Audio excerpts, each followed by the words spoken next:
Okay, let's get it started. For those of you who attended the first session of the class, might remember my name is Sorab Emami. In general, David Sobel is in charge of Friday's discussion sessions, but today exceptionally I cover this class. Uh, okay, is there any specific question regarding homework 1 or homework 2? I posted a solution set for homework number 1 and also problem set for homework 2 is already posted, so I can answer any specific question concerning those two. Y-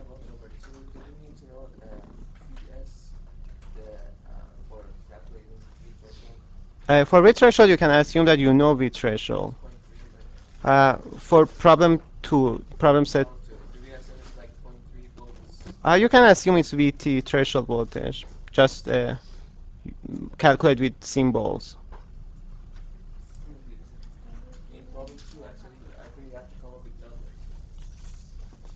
Okay, excuse me, could you ask the students, please use the mics when they ask you a question, we need to get that on tape. Please use the mic. For number two, I just wanted to know if we need to know the value for Vs, Phi or what? F? Oh, Phi F, sorry. That's fine, right?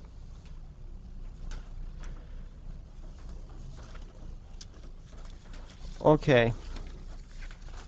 So I have some comments regarding problem 1.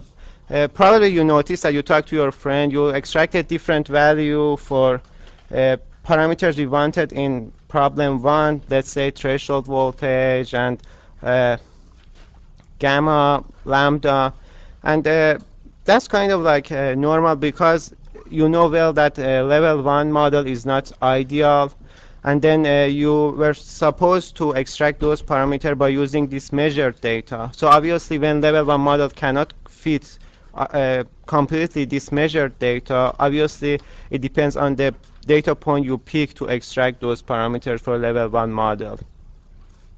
But it's kind of important. You get full credit. It doesn't matter what point you chose to calculate those. But it's important to kind of like know at what regions of operation model 1 is more accurate, because basically from now on we don't use model 1, we use model 2 for design project, for homeworks. But for your hand calculation you use a square law model for drain current voltage characteristics, which is basically the level 1 model. So it's important for you to know that at what circumstances your assumptions are kind of like accurate. So if you look at the solutions, this is the curves I simulated, and you see measured versus simulated curves in figure 2. So basically what I did, I used only these 4 curves for VGS equal to 1.2 volt and 0.9 volt to extract model 1 parameter. The reason I didn't use these two, we will see soon that one of the known shortcomings of level 1 model is that this model doesn't take into account important short channel important effects such as mobility degradation through vertical field and also velocity saturation. So then for very high overdrive voltage, so in this case VGS equal to 1.5 volt, those effects become very visible.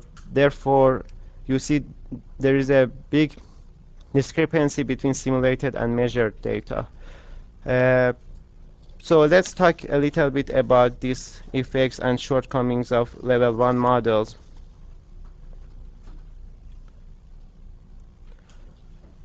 Level 1 model is a very old model. It developed in like late 90s or maybe early 70s in Berkeley, and at that time we didn't have this kind of aggressive scaling for CMOS. So this model is accurate, it's very accurate for when your channel length is usually greater than 4 micrometer. But in this uh, modern process, or the one we had here, is kind of like 0.15 micron channel. Obviously it's way smaller than 4 micron, so we should take into account these physical effects. Two important one are mobility degradation and velocity saturation. When you have very big overdrive voltage, you have very strong field in your channel, and this strong vertical field will affect the scattering properties of the semiconductor, and therefore effectively reduce the mobility of electron. So if you have a equal horizontal field, and when you have this high density vertical field, effectively you have less drift speed and you have less current. And then when you model that, if you go through mass, you add this factor of 1 plus theta VGS minus threshold voltage, which reduce your current. So when this VGS minus V threshold term become kind of like large, and this theta multiplied by this term is non-negligible compared to 1, you should take into account this effect.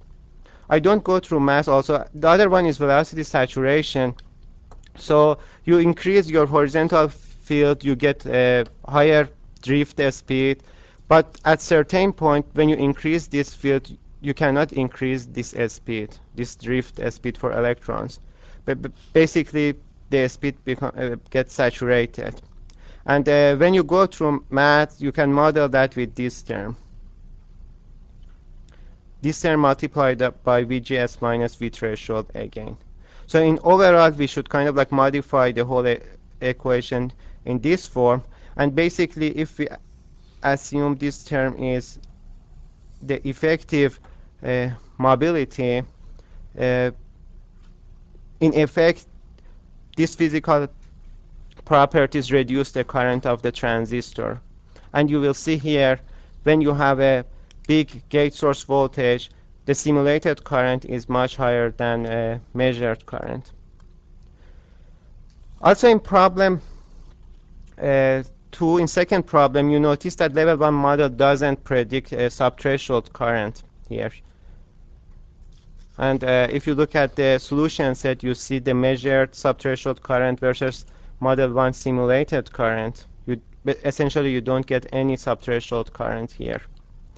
So fundamentally, level 1 model is sort of accurate for the region kind of like a little bit above threshold voltage for a small overdrive, let's say this region.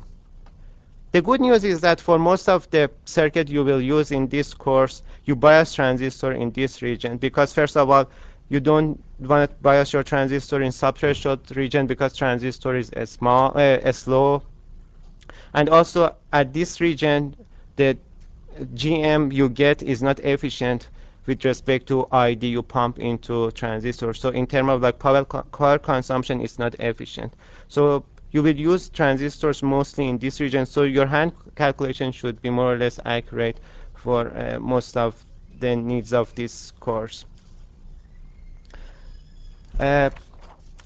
But if you look at, I extracted quickly a level 2 model for this measured data, and you see that in level 2, these two effects, mobility degradation and velocity saturation, are incorporated. So you see that for even for this high overdrive voltage, you can get kind of nice fitting, and you see measured and simulated data are much closer to each other.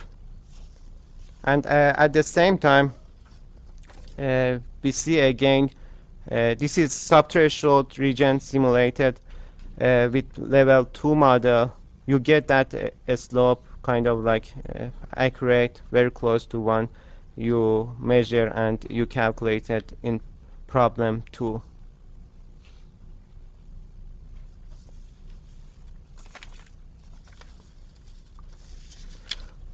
Obviously, there are other nonlinearities which are not solved in level 2. That's why you have more complicated model like level 3, BSIM, BSIM 3, BSIM 4. But you don't need to worry about them particularly in this course. One main problem is modeling of the uh, output resistance, because simply with level 1 model you model that resistance with single lambda parameter, and essentially you assume that is kind of like constant. But in reality, when you increase drain source voltage, the slope goes down.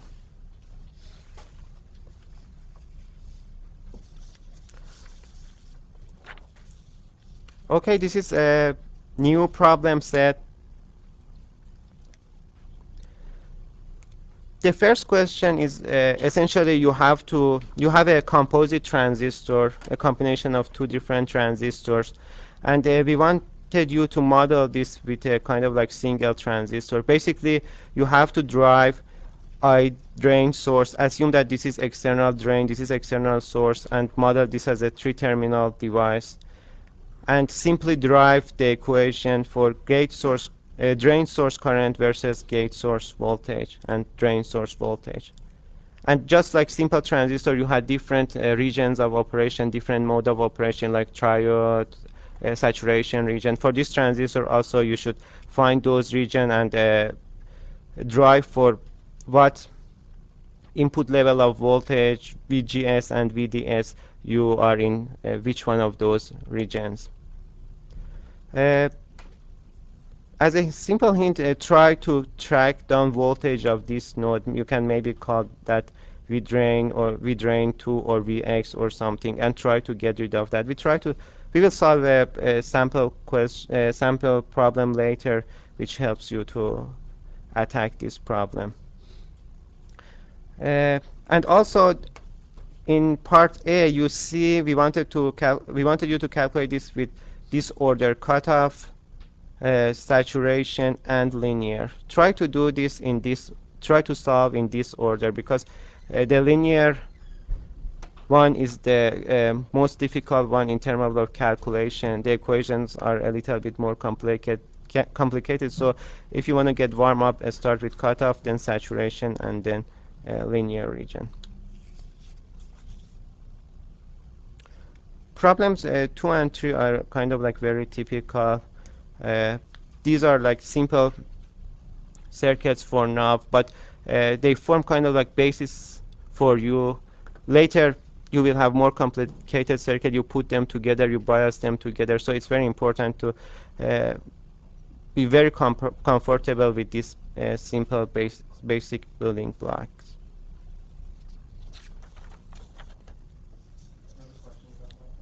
Please use the microphone.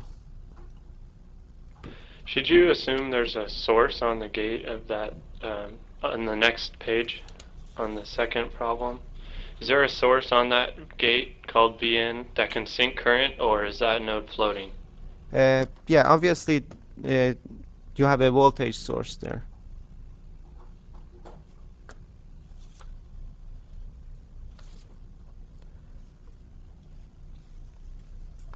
Okay. I solved you a problem selected from textbook. I guess it's problem number 216 from Razavi's book. It's kind of like similar to problem 1 of homework 2.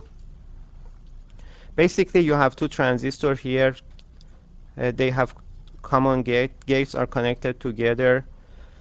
Both transistors have same aspect ratio W/L for this transistor and W/L for the bottom transistor. And you want to find drain source current characteristic with respect to terminal voltages. So for this sort of problem, or like even any kind of amplifier you design and you use in this course, you have bunch of transistors. They are connected together, and any of them can be in different modes of operation, different region like triode, saturation region, cutoff. It's very important for you to be able to quickly determine that. And also, when you bias that by yourself, you should have some intuition how to bias transistor to make them operate at the region you really want. So very like kind of like brute force approach is that, okay, you can assume all the combination. Let's say this transistor here can be, cutoff is kind of like trivial for this problem. We don't talk about cutoff. This transistor can be in triode or saturation. The top transistor has also two possibility, and 2 by 2 you have 4 different possibility. And so you assume that both transistors are in triode, you solve all the equations, and finally for each single transistor you find out drain source voltage, gate source voltage, terminal voltages, and then you verify that your assumptions were kind of like correct. It's very important. Your everything should be kind of like self-consistent. It's kind of like maybe sometimes it can take a long time. So you will get this experience after solving bunch of questions, and you don't need to consider all the possibilities. So let's say for this one, anybody has some idea? Can we eliminate some cases by simply looking at this configuration?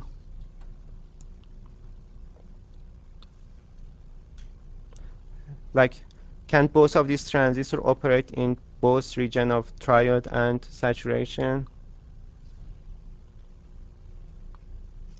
Okay, yeah, let's write the equation and see what it looks like. Like for this transistor, we have more limitation because you see that gate source voltage for this transistor and drain source voltage for these transistors are kind of related together. With this gate source voltage, we also control this X voltage, which is basically drain source voltage of this transistor. And basically, you look at drain source voltage and compare to overdrive voltage to determine your transistor is in triode region or in saturation region. So if we write this equation for this transistor, so simply we can say that VGS for this transistor, VGS2, we simply assume that we are not in cutoff. Minus V threshold should be bigger than 0. So from this, we can say VGS minus Vx, because this is V gate source 2, minus threshold voltage should be bigger than 0. So simply we can say VGS minus V threshold is bigger than X voltage, which is basically same thing as saying VGS minus V threshold is bigger than drain source voltage for transistor M1. So simply this equation says that drain source voltage for transistor M1 is always less than overdrive voltage. This means this transistor is always in triode region. This is always in linear region. It can't be saturated. Okay, because simply this is Vsat. Overdrive voltage is equal to Vsat for kind of like a square law model for level 1 assumption.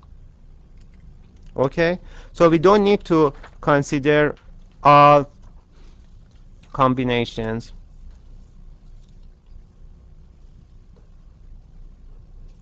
Basically, we have 4 different possibility. Instead of 4 different possibility, we have only 2 cases. This transistor is always in triode region, and top transistor can be in triode or saturation region. So first we solve case 1, M1 in triode and M2 in triode. Can I get more zoom, please? Okay. So now we write the equation for both transistors. For down transistor, overdrive voltage is equal to simply gates VGS minus V threshold, and drain source voltage is equal to X voltage Vx. For the top transistor, this gate source voltage is VGS minus Vx, and overdrive is this voltage minus threshold voltage. And drain source voltage for top transistor is V drain source minus Vx. This is the voltage we see on this top transistor. So then, because we assume that we are in triode region, we use equations valid only in this region, in triode region. So simply for for bottom transistor, we just plug this value of drain source and overdrive voltage for this equation, which is valid in linear region. ID1 will be equal to 1/2 of like this kpw over L to overdrive voltage multiplied by Vx minus Vx square. And same thing for second transistor. So we have one unknown we want to get rid of, that it's X voltage, because we don't see it from outside. But fortunately we have one more equation to write. It's KCl, or simply because we connected these two transistors together, all the current flow from this transistor goes through the bottom transistor. So simply we can say drain current for transistor 1 is equal to drain current for transistor 2. ID1 equal to ID2. Okay? So we plug in the values we got for ID1 and ID2 here. And after some simplification, we can write down this equation. So if you can read this equation, please write them down, because we are not going to post the notes for discussion sessions. So if you need that later, so please write it down. So this is the main equation.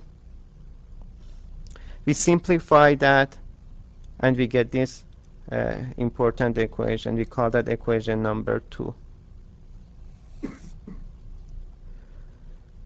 So if you look at this equation, basically we want to get rid of this Vx voltage. But instead of calculating Vx, it's maybe kind of like complicated. We see that Vx in those equations is seen only in this form. So we calculate this term here and then completely replace this term. So this is the term we were looking for, and we will replace that with 2VGS minus V threshold multiplied by VDS minus VDS square, equation 2.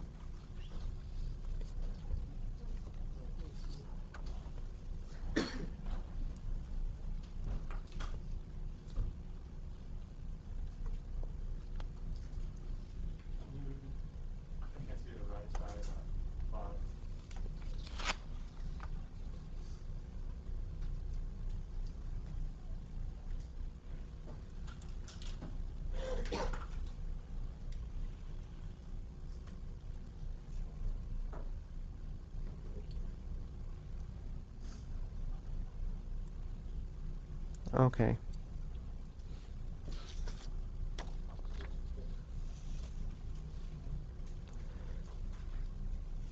So now when we plug this value back into equation 1 for drain current of transistor 1, we get this new equation. For current of transistor 1, which is essentially current of transistor 2 and current of equivalent transistor.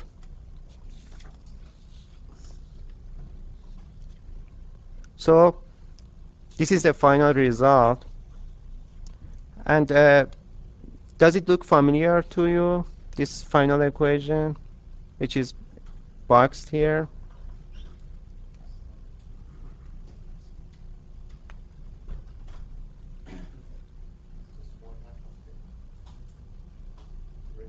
Can you use microphone? It just looks like 1/2 of the linear regular equation. Exactly, yeah. Very good. So we will see basically when you have 1/2 of this equation, this is the factor of 1/2 here. This is simple equation for one transistor in triode region. And we will see for when we solve it for the second region, we get similar equation. And we can multiply this factor of 2 here with L. And basically we will see we can replace the whole transistor with a single transistor, but instead of W over L aspect ratio, W over 2L aspect ratio. So basically it can be one transistor with a longer channel. So this is the triode current for a transistor with W over L aspect ratio.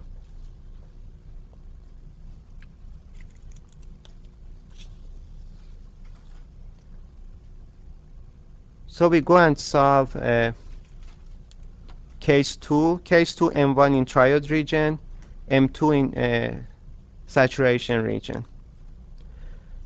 So for transistor M1, basically we use again same equation here, but for transistor 2, for top transistor, we need to use new equation, this square law equation, because transistor is in saturation region here.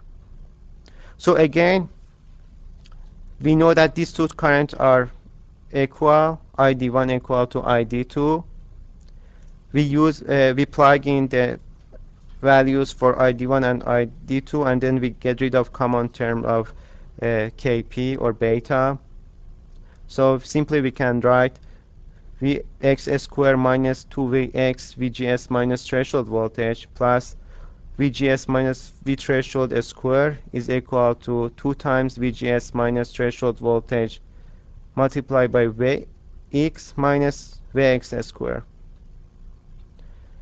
And after simplification, you get this overdrive square, VGS minus threshold voltage square, is equal to 2 times by 2 times VGS minus V threshold multiplied by Vx minus Vx square. So again, we wanted to get rid of this term because this term has Vx, and exactly we calculated the term.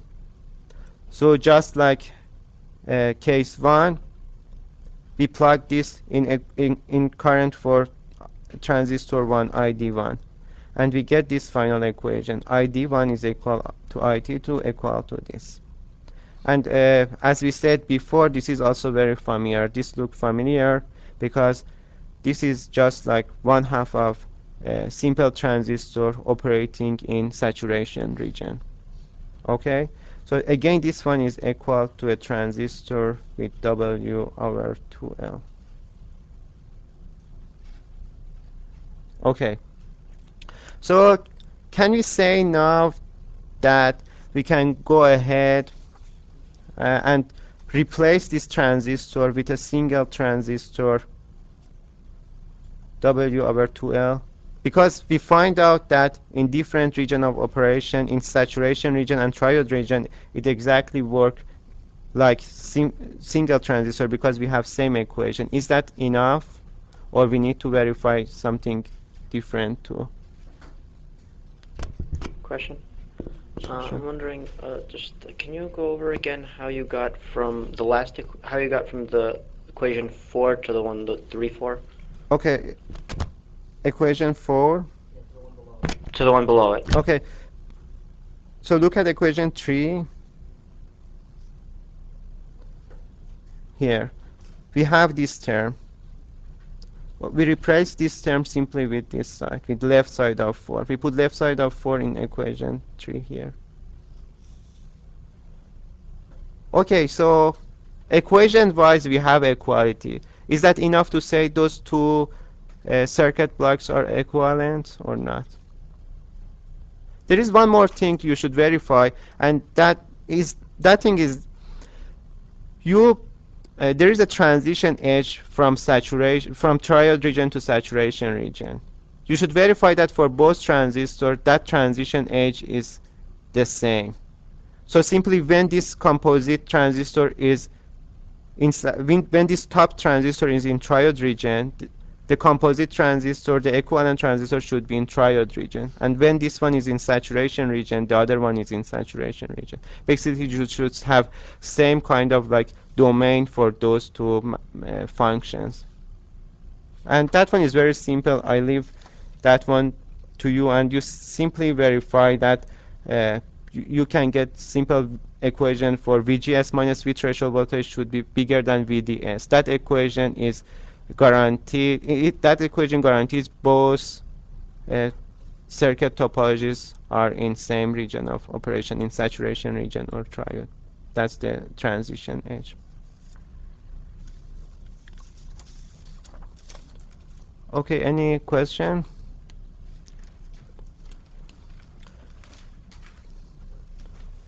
Okay, we have some more time. I'm trying to solve one more problem from Razavi's book because it seems you don't have any question to ask. So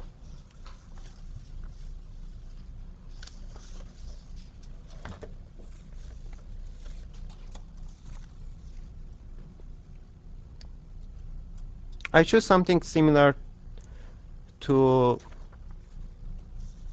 second page of problem set 2.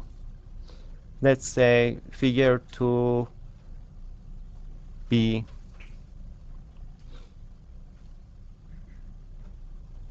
And then quickly I have to mention that the left one is obviously A here.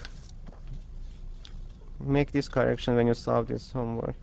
This is figure 2A and this is B. So we try to solve something similar to this problem.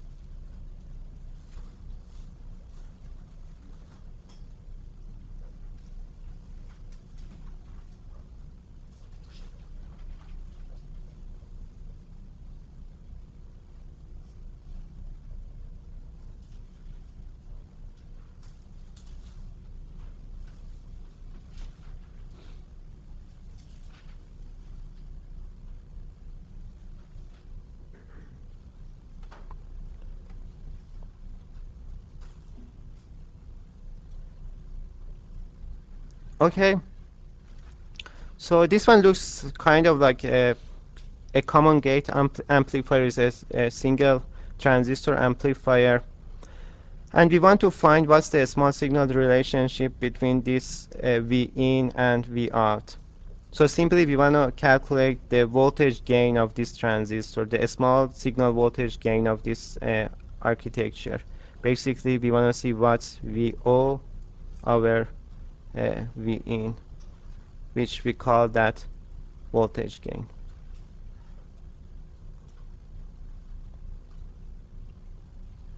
So the assumption is that like this transistor is biased properly and works in a saturation region.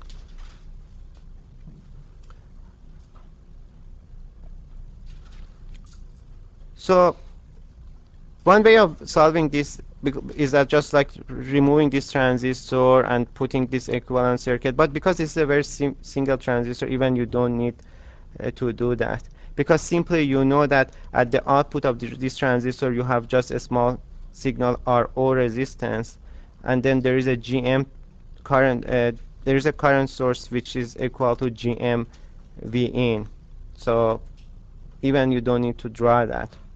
So simply we write 1 KCL at this node because already we have all the voltage. So here you can see all the sum of all current go out of this node should be equal to 0. So simply we can say VO over R2, because when you solve a small signal problem you can assume that all DC voltages are 0. So here is the AC ground, so the current goes here is equal to VO over R2.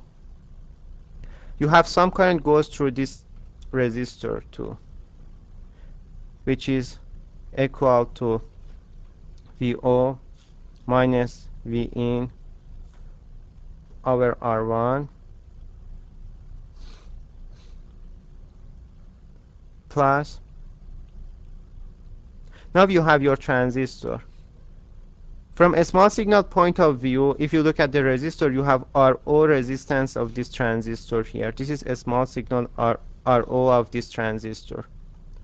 So again, you can see, you can write similar relationship for RO. Or simply when you do more of this sort of problem, you simply know that these two are in parallel. So you write R1 in parallel with RO. But it doesn't matter here. We just write VO minus Vin again over output resistance of this transistor. The last current is GM of the small signal current source of this transistor, because you know that you have beside this RO you have GM a small signal VGS current mirror. There is a voltage controlled current mirror which is here, but because input is now at source, you should consider a negative sign there, because most of the times you are more comfortable with common source configuration, and the input voltage is applied to gate, so you have the plus GM Vin. But in this case, common gate configuration, you have your Vin applied to source, so simply we should write that minus sign here.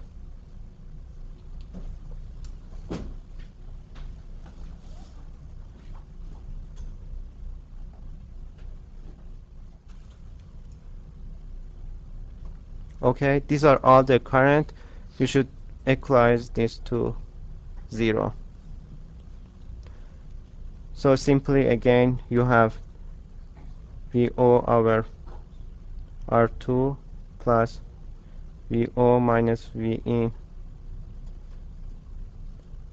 multiplied by 1 over R1 plus 1 over RO1 minus GM Vin is equal to 0. And when you solve for VO over Vin, you bring all the term Vin with Vin to one side and keep all the term with VO in left side, and just divide those two terms.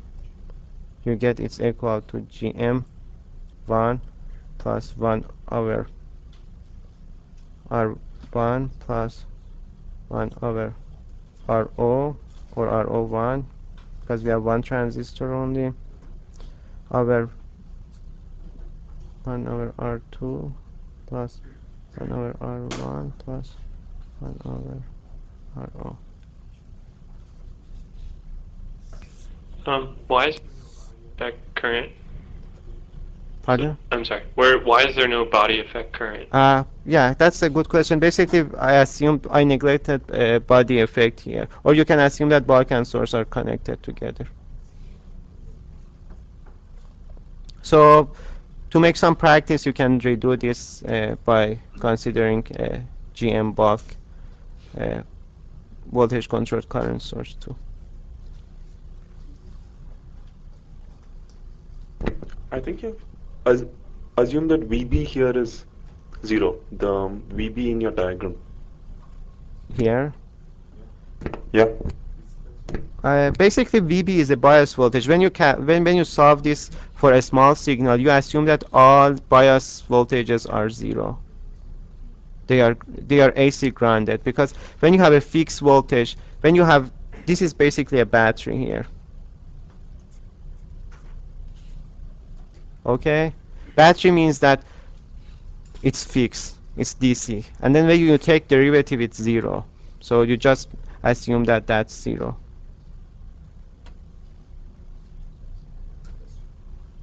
Yes, please.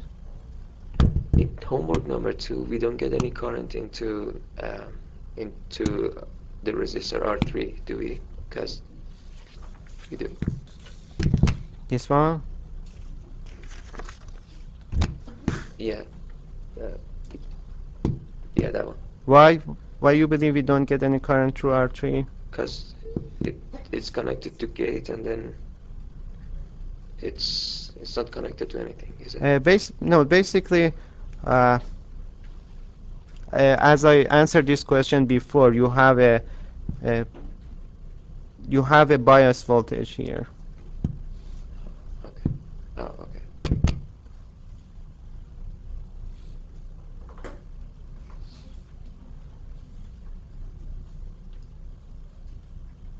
Uh, or uh, let me make sure that because Question.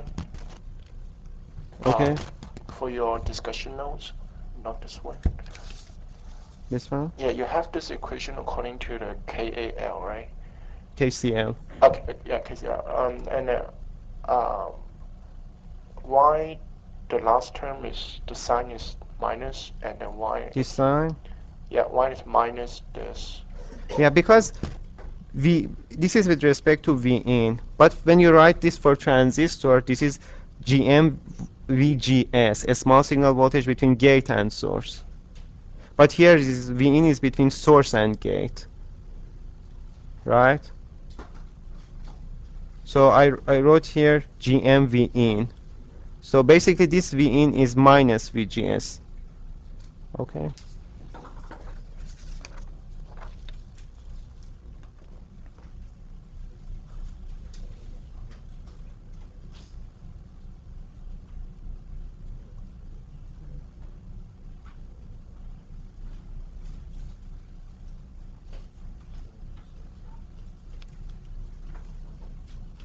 Yeah. Basically here you have a voltage source V in, so that voltage source can sink current.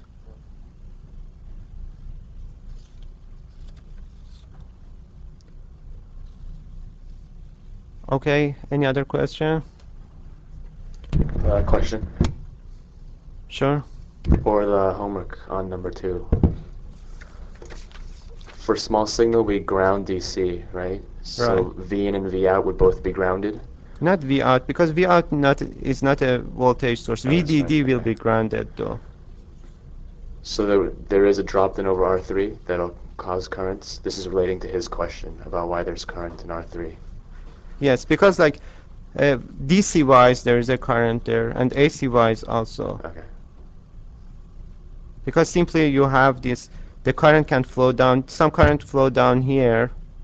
Let's say we call it IR4.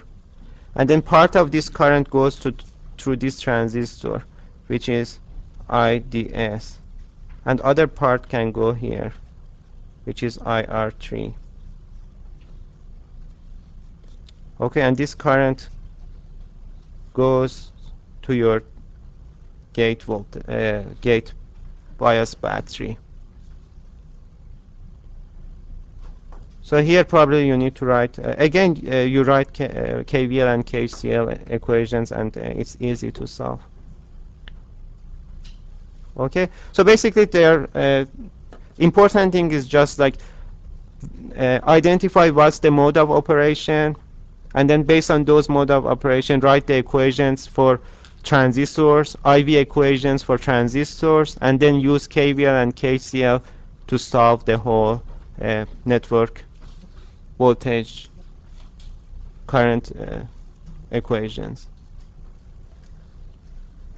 Yes, please. When you do the small signal analysis, if you're grounding everything, then isn't it going to put the transistor into a cutoff? And no, basically when you first you don't ground everything. First you solve the basically there is a two stage solution. This is a DC solution and then AC, a small signal analysis. First you just use these DC conditions to determine the voltage and current, the large signal condition of circuit. And then based on those large signals value, let's say you know what's the voltages and what's the current, you can calculate a small signal parameters. So if you look back to problem set 1, problem 1 part B, do you remember you had to find GM, RO, and GM bulk for the transistor at operation point A. So simply you know the operation point, you calculate a small signal's value at that operation point, and then you do another analysis. It's an AC analysis. When you do AC analysis, you don't need to worry about these regions of operation because you figured that before. So you know that your transistor is in saturation region. You just replace the transistor with that small signal model, simple like voltage controlled current source and some RO, so on and so forth.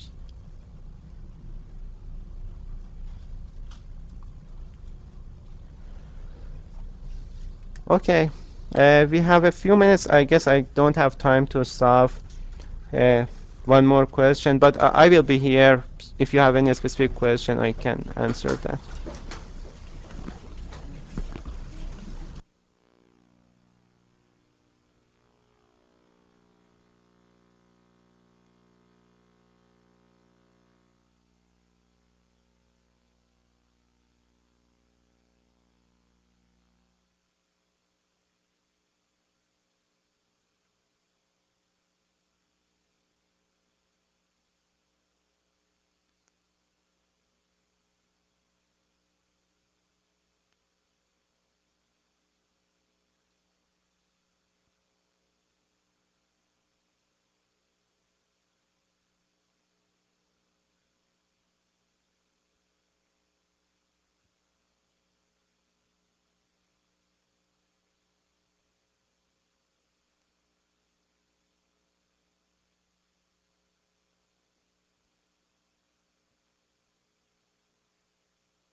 I can give number the conditions for these guys, but not for this one. Because it varies from 0 to VDD, but you don't know what VDD is. You know what.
Maybe it's just like me. The other day though, she was pretty good. She only had like one thing that was Oh, is that right? Nelson, would you put this in? Is that being beat?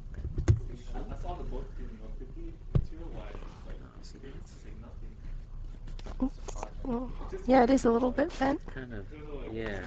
Needs to be like kind of. It should be like, Yeah, why? Well, the other day was like up here on her. Okay, if you would help her with that. Yeah.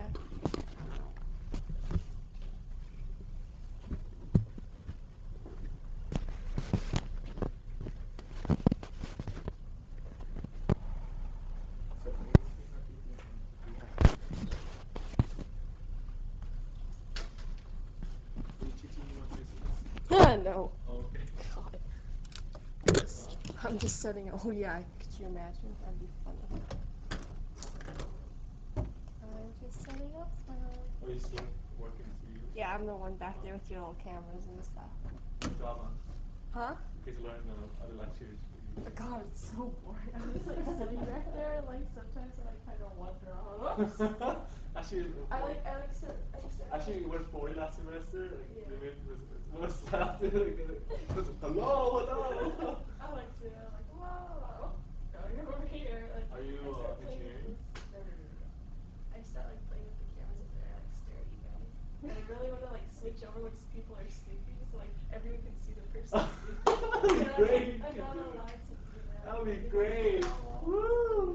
That'd be awesome. What? Sorry. I like play and I like to like look at people sleeping. I'm like, well, he's sleepy, and I like time him to see how long they've been sleeping for. I'm like, oh, that guy's been out the whole lecture.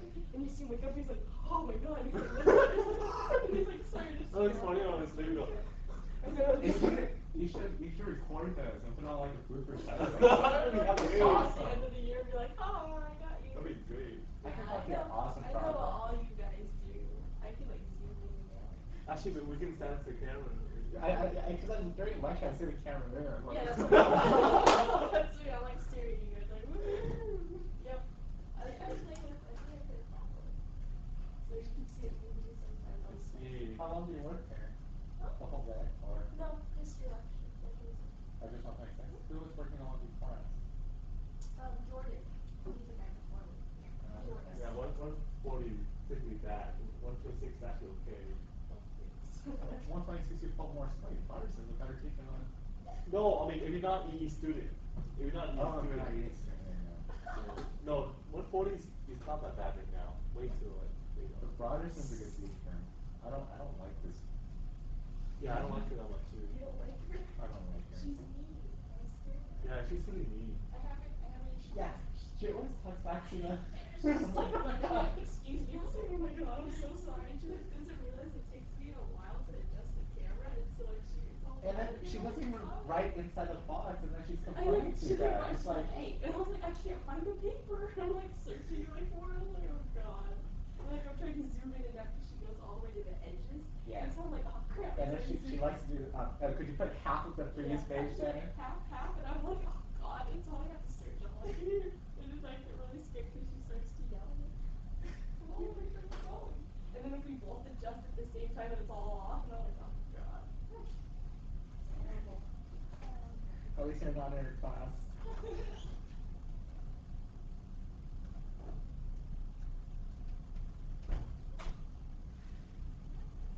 Man, how's the grading? I feel like the grading this semester. It's an over 123. It's like 55% fine.